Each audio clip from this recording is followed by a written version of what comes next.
Coming up on the Locked On Ole Miss podcast, we talk a little bit about the wait for the Jaxson Dart-Michael Trigg saga to end and what might be going on and something like that.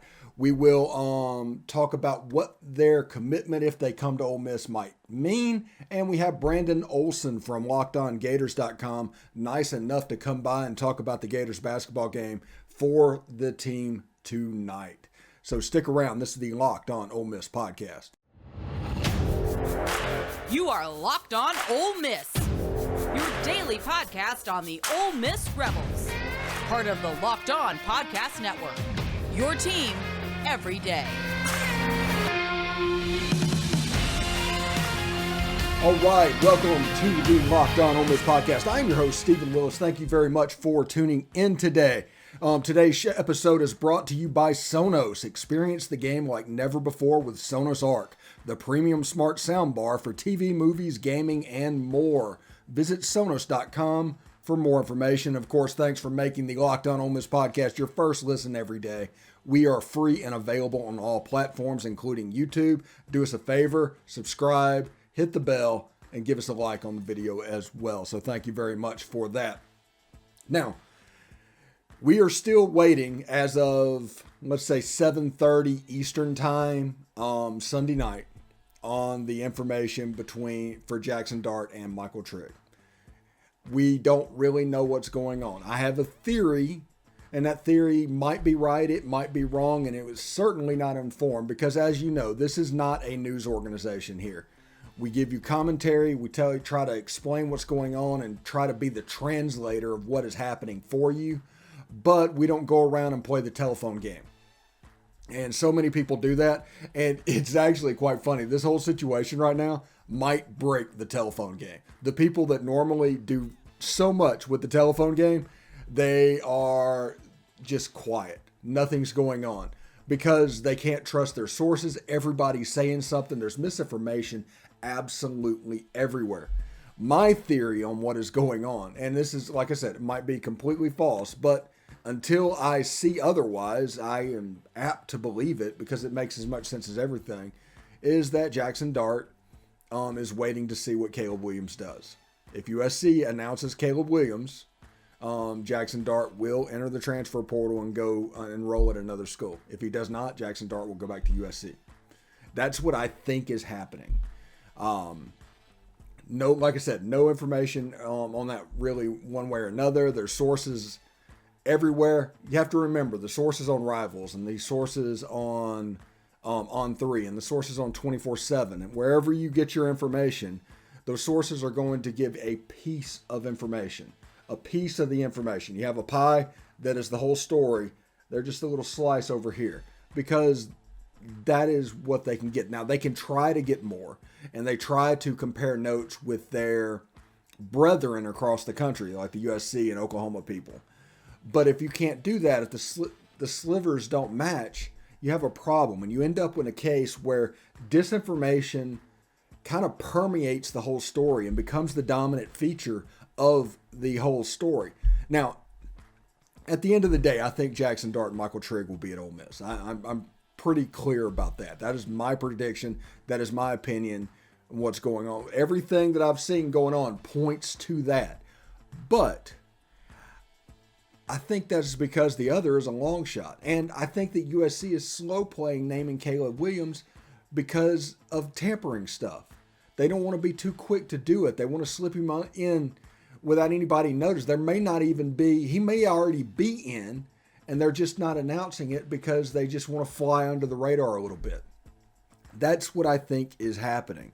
It's, a normal type situation, but that is what's probably going on with the Jaxson Dart and Michael Trigg. Now, there's rumors about compliance issues at Ole Miss. There's rumors about academic issues at Ole Miss, like in the admissions department.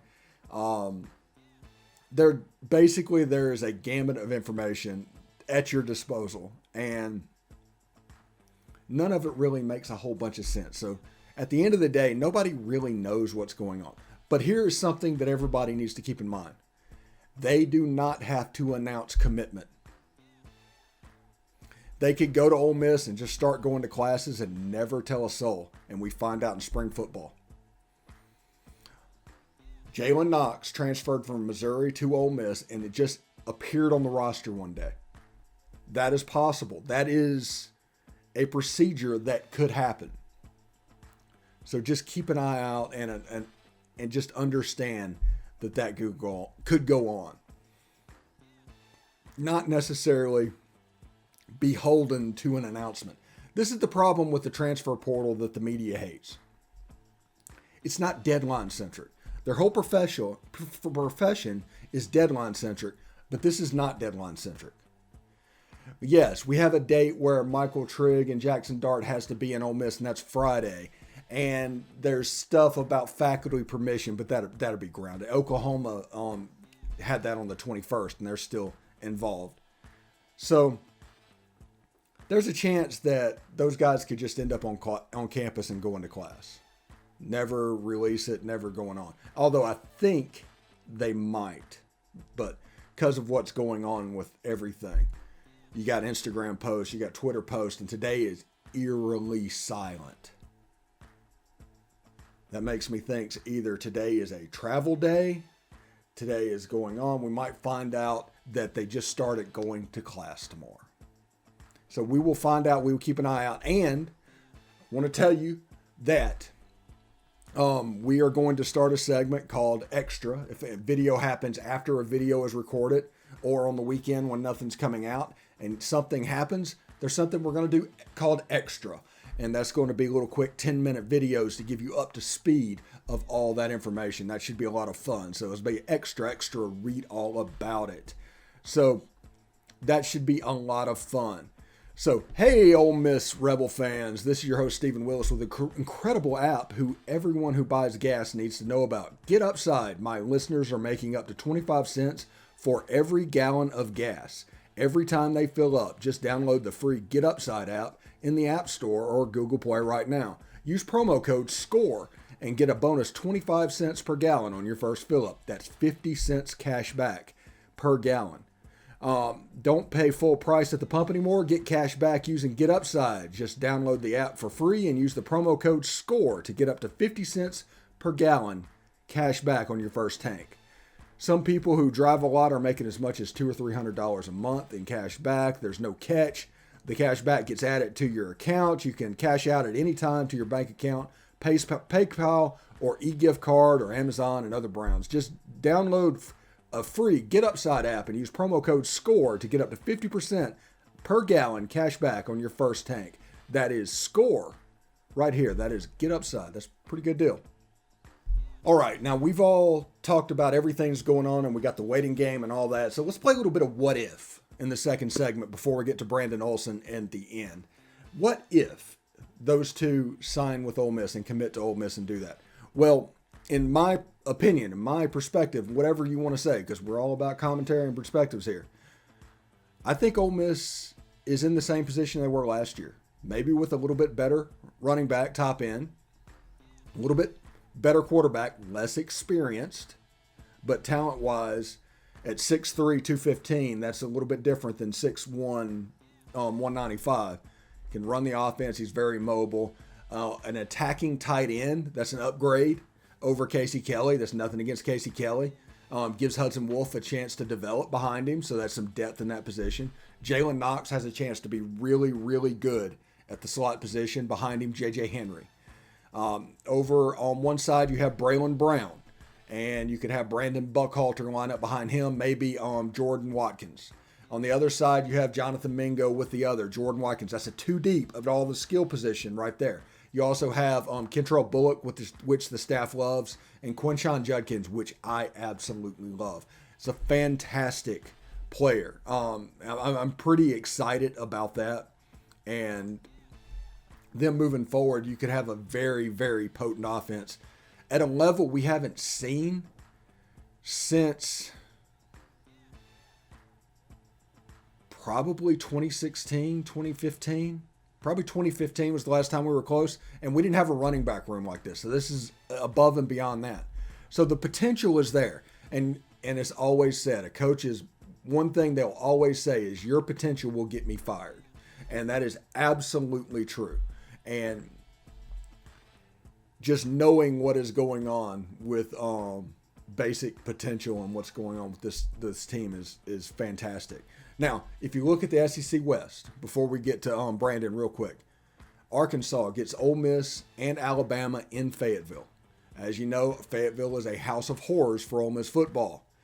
Traditionally, weird things happen up there, but they have Ole Miss up there. They have Texas A&M at a neutral site. So that's Texas A&M, Ole Miss, and Alabama, potentially the top teams in the Western Division under that circumstance, on the road for the other team. Now, you have the LSUs. You have the, I think LSU might be up there as well. Mississippi State, that's going to be in Starkville. That's going to be an interesting game, but, it could be quite interesting. But just look at that. Arkansas is the team right now that I'm thinking could be a surprise Western Division contributor, just purely based off of schedule. They're doing really well in the portal, almost as well as we are. Doing really well in recruiting, almost as well as we are as well. So it's kind of even, and as the talent gap gets closer with Alabama, that Western Division is going to get up for grabs in a hurry. Now, I think A&M is pretty set at fourth, and then after that you got LSU and State, kind of interchangeable, and right now I think Auburn is sitting in the dead last place. They might get a little bit better, they might get a little bit worse, we shall see, but it is what it is. BetOnline would like to wish you a happy new betting year. As we continue our march to the playoffs and beyond, BetOnline remains the number one spot for all sports wagering action for 2022.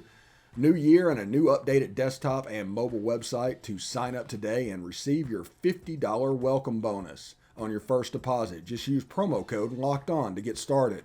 From football, basketball, hockey, boxing, and UFC right to your favorite Vegas casino games, don't wait to take advantage of the amazing offers available for 2022.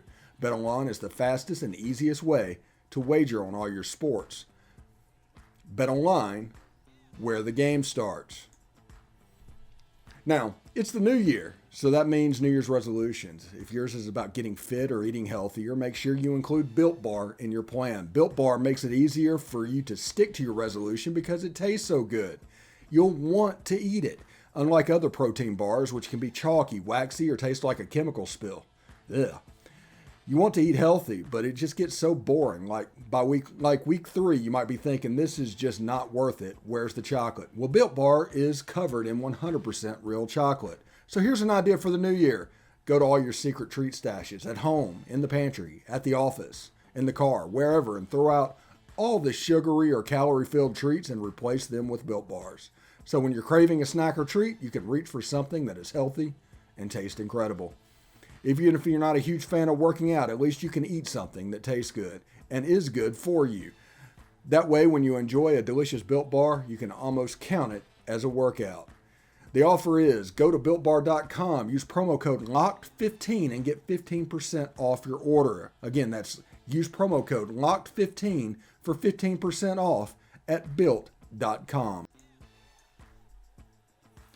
All right, special crossover segment of the Locked On Ole Miss and Locked On Gators podcast. I have Brandon Olsen here. We're here to talk about the Monday night game between your Ole Miss Rebels and your Florida Gators, depending on which podcast you're listening to. So how you doing, Brandon? I'm doing well. No complaints here. How are you? Pretty good, pretty good. For the longest time, I'll just go ahead and get directly into this. For the longest time, Mike White referred to Florida's basketball team as fragile. I don't know if you know exactly what fragile is, because the way the Ole Miss basketball, every game goes just like this. Ole Miss starts out really hot. Ole Miss has really good players for their first 3 players, but they have to be substituted eventually. And at some point, a 48-45 game that's really competitive ends up being 62-48. And then the game is essentially over. Every game. I mean, it's like a movie at this point. It's the most bizarre thing. Yeah, I mean, it was rough because I remember I was just paying attention to the game before, and I saw how the score was going, and I was like, oh yeah, well, Ole Miss kind of doing something here, and then and then Ole Miss very quickly didn't do something. No. It changed very quickly. Not even a little bit. Not even a little bit. So tell me a little bit about the Florida Gators. What can I expect from the Gators down there? You can expect very sloppy basketball. That's how it's weird because, the Florida Gators for the longest time this season, it was your offense is either going to be, sorry if my camera's shaking. There was a cat on my desk. The offense was either going to be hitting on all cylinders or just yikes. And defense was going to be solid throughout. And then Colin Castleton got injured, and he got ruled out right before the game on Wednesday. And it was like, okay, so just chalk it up, because all we've been told about the injury still to this point is that it's significant and serious. That's all we know about Colin Castleton's shoulder injury. And he needs that shoulder. He's second in the SEC in blocks. He's a big dude up there. And then the team got better without him, and it's just so weird that they were like, yeah, we lost our best player, but guess what? Now we're a good team. And it's frustrating at that point too, because it's like you could have done this all season with your best player, and you would have been in a much better position than you're currently at. But Mike White, it's weird. I started finally buying into like the whole, maybe it's not Mike White's time. Maybe he's got to go. Same thing with Dan Mullen. It's like, you're a good coach, but maybe it's just time. And then Mike White's like, oh, the best player's out. Guess who's about to coach the best games of his career? And it's very weird that he's like turning it up right now. But and the really bad part about that is that it leaves me hopeful that when Colin Castleton comes back, if he does come back, I'm assuming he will. But when Colin Castleton comes back, that Mike White's just gonna, that he's gonna keep on this tear. But I know deep down, Mike White's gonna go back to mid-major Mike that we know. And he's just going to start losing games again with just poor coaching. Yeah, and it's interesting. Whenever you look at Ole Miss's basketball team, there's three players. There's three top 50 players: Jamin Brakefield, Deshaun Ruffin, and Matthew Morrell. When they're on the floor and everything is going well, man, they look good. They don't look like the problem at all. The problem that we see is they can't play 40 minutes a night. And there's such a big drop-off between those three and the next level that it's just pretty pronounced with this team, to where, like I said, Matthew Morrell got his fourth foul with 10 minutes to go in the game, almost was down by 2. 2.5, 3 minutes later, they were down by 14. And the game was essentially over at that point. So it doesn't really matter anything about Kermit's coaching at this point. There's just a gap. The only thing that Kermit has to worry about is the weak links, kind of, are experienced guys that have been in his program. And that's a problem for him. Luis Rodriguez and Sammy Hunter and Austin Crowley, they should not be anything to worry about. That you should be able to count on those guys. But year 3 and you can't, that's a problem. Yeah, and I mean, it's same but different with Mike White, where it's like, I get it. The roster's not great for Florida. It's not. That's a simple fact. It's not a great roster. And you can look at your top talent and say your top talent's great, but the depth isn't there. And people try to argue with who should be blamed for it. And it's got to be the head coach. Like, you're the guy that builds the program. Like, that's why people argue in my YouTube comments about Mike White, and they're like, it's not his fault the players are missing open threes. It's like, it's not his fault they're missing open threes. But it is his fault that they're on the court as much as they are if they can't hit open threes. And if they're shooting contested threes and missing them, it's his fault that they're shooting those contested threes, that they're playing so much if they're the type of player that shoots contested threes. So it comes to the point of, you got to blame the coach. He's the one that builds the roster. It's his responsibility, where I don't know if you feel the same way, but that's how I feel about Mike White, where it's like, look, I get it. Your roster's not great. But at the same time with Mike White, it's year 7. This roster is entirely you. And it's not great. And that's indicative of your talent and your ability as a recruiter. Yeah, I used to be in the Navy way back when, and whenever a ship runs aground, the captain gets fired, whether he's at the helm or not. If it runs aground, it's the captain's fault. And when it comes to a head coach, when something goes wrong, might be excuses around there, but ultimately he is responsible for that. Now, Walker Kessler for Auburn kind of did a number on Ole Miss the other night. And honestly, Auburn would have probably lost that game if it wasn't for Walker Kessler. And now that Castleton has gone down, what do y'all have as a, for lack of a better term, rim protector? Yikes. That's what I have to say about that one. Yikes. The best guy we got is Anthony DeRuggi, and I'm a big fan of what he can do, and I think he's a great number 2 guy. But to expect him to be your primary rim protector, game in, game out, I think you're asking a lot for someone who that's just not really what he does. Like, that's just not what he's been able to do. And he's not bad, but he's no Colin Castleton. I mean, Colin Castleton's averaging 3 blocks a game, and Anthony DeRuggi's at 0.8, if that. So there's a big gap between whether or not you're blocking the shots, contesting those shots, impacting, and just protecting the paint. You look at the game 3 days ago, and Florida allowed 34 points in the paint. It's like, that's a lot. When they allowed, I think it was 70 total, 34 points in the paint. It's like, that's a lot. And I think it was 14 second chance points. And you're already a team where even with Colin Castleton, you're not very good on the boards. You lost your best rebounder, your best defender. And it's awesome that Florida's on this little 3-game winning streak and that they got 2 straight without Colin Castleton. But I am not confident at all that this team is going to maintain their success without, again, the best player that you have. Yeah, it sounds like we can both expect a pretty sloppy game between the Rebs and the Gators. Let's switch gears a little bit, because Billy Napier, what exactly is a game changer coordinator? But he's doing some good things or I should say up the road in Gainesville. I'm down in Winter Haven. Yeah, I mean, Billy Napier, he's just that guy right now. He's been doing his thing. He's out here recruiting, and Gators fans, a few months ago, we had to deal with the saying that it's not recruiting season. We'll talk about recruits during recruiting season. And you guys know, college football, it's always recruiting season. But Billy Napier, he's got his game changer coordinator because he's the OC. Well, Rob Sale's the OC, but he's calling the plays.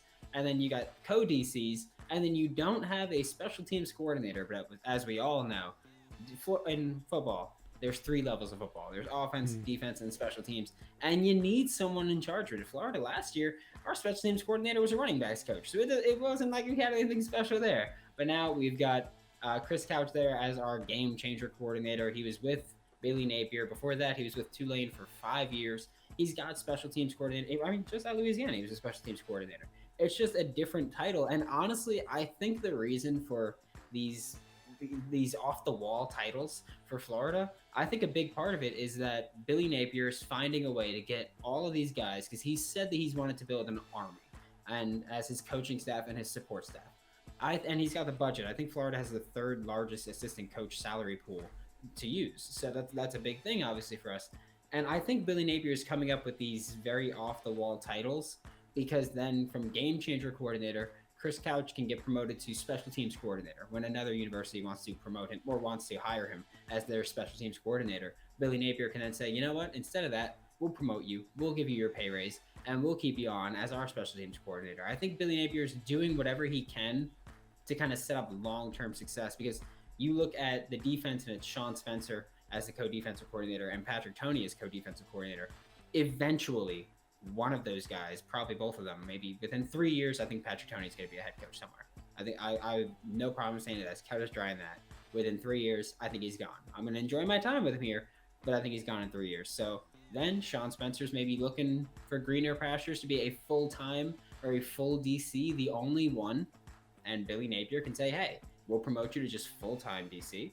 And that's your pay raise and your pay bump and all that stuff. And I think Billy Napier's, I think he's playing chess, not checkers here. As silly as some of the titles are, like game changer coordinator, I think there's levels to this. And he seems like a very coordinated guy, and he seems like everything he's doing is well planned out.